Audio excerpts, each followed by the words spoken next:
Much to the surprise of so many players, boats have hit experimental in DayZ, but are they actually any good, and what can you really do with them? Like, adding boats to the game sounds cool, but does it really make much of a difference, or is it just filler? Well, let's find out together. If you like the video, please leave a like or a subscribe, it really helps me out. But without further ado, let's get into the video.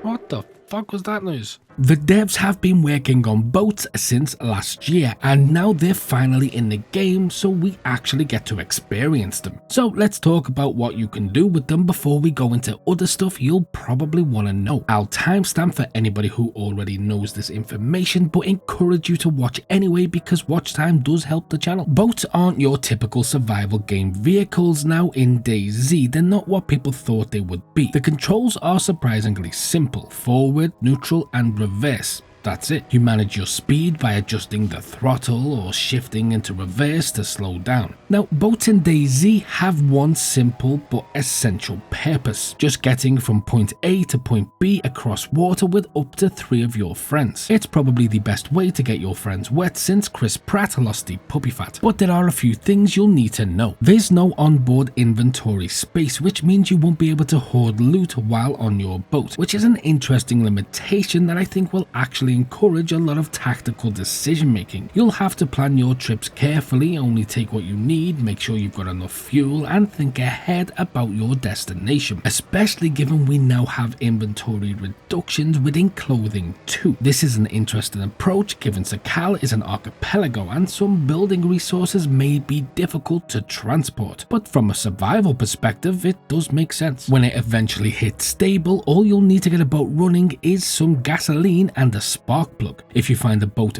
beached or stuck in shallow water, you can even push it back into deeper water and continue your journey, or push it from shallow water to land. And if you neglect repairs, your boat can sink slowly, forcing you to tread water. And although you can't repair the engine of the boat, you can repair the body with a tire repair kit, adding a use to an item that, well, people don't really use. You can also stand on it while moving slowly, but if you go too fast, you're gonna go for a swim. Luckily, the new animations allow you to climb back in. This means that you can shoot from it too, which opens up quite a lot of opportunities. Another cool feature is that you can fish while the boat is stationary. This is very glitchy right now, so I don't recommend it, but this is experimental, so it does make sense it will be unstable. Honestly, the boats and their smoothness is just breathtaking for a game like DayZ. This is a 10-year-old game, but the systems the boats are working on is far from dated. This definitely took a lot of work, especially when you consider all the new cool animations and sounds that comes with it.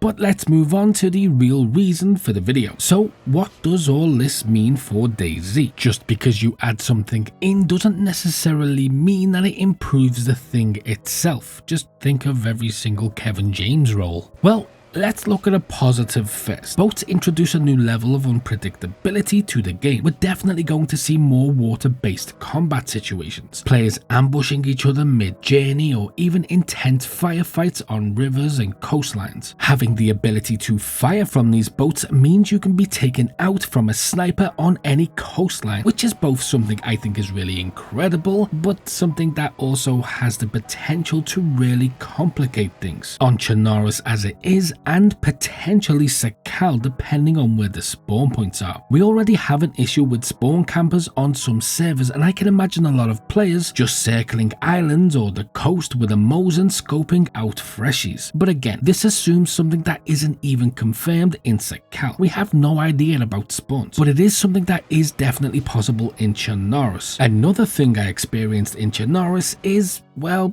almost every boat I came across on some servers were just upside down. I'm not sure why or how players kept doing this, but an option to flip them the right way up would be such a useful addition. Maybe the option is there, I couldn't get it to work. If it is, maybe I'm not always the brightest tool in the crayon box. But I did experience the same boat flipping issue on both PC and Xbox. But we also need to consider just how often these boats will be relied on. Since they're mainly a means of crossing water, boats won't necessarily easily replace vehicles or foot travel, and anybody using them for anything other than this will likely get bored quite quickly. Instead, I see them being used in specific situations, like raiding bases or avoiding high traffic land routes. Unfortunately, they don't help avoid the new Borderlands movie.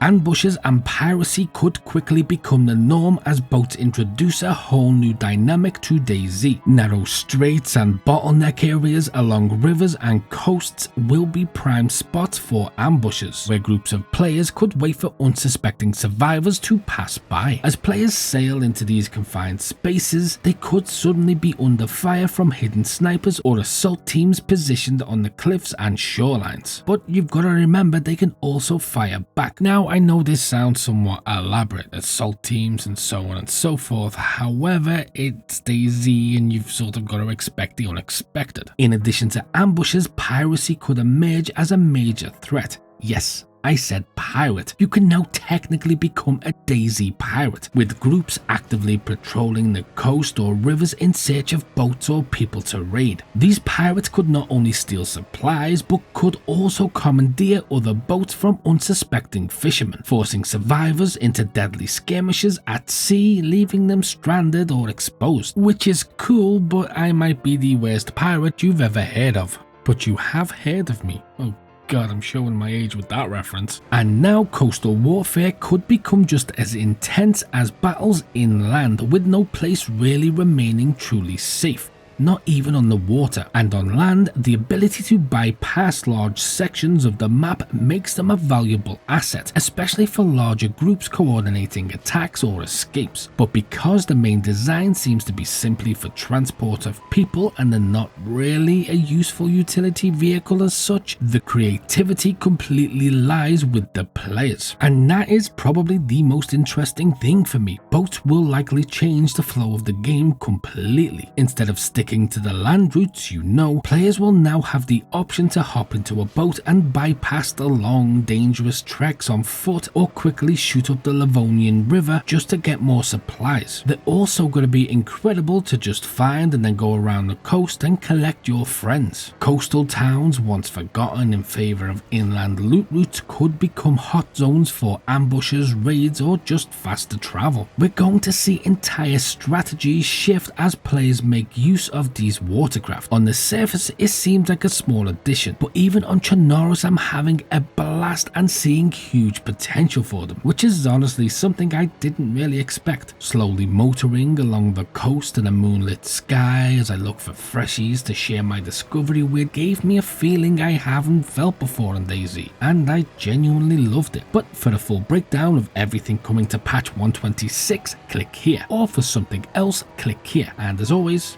until next time.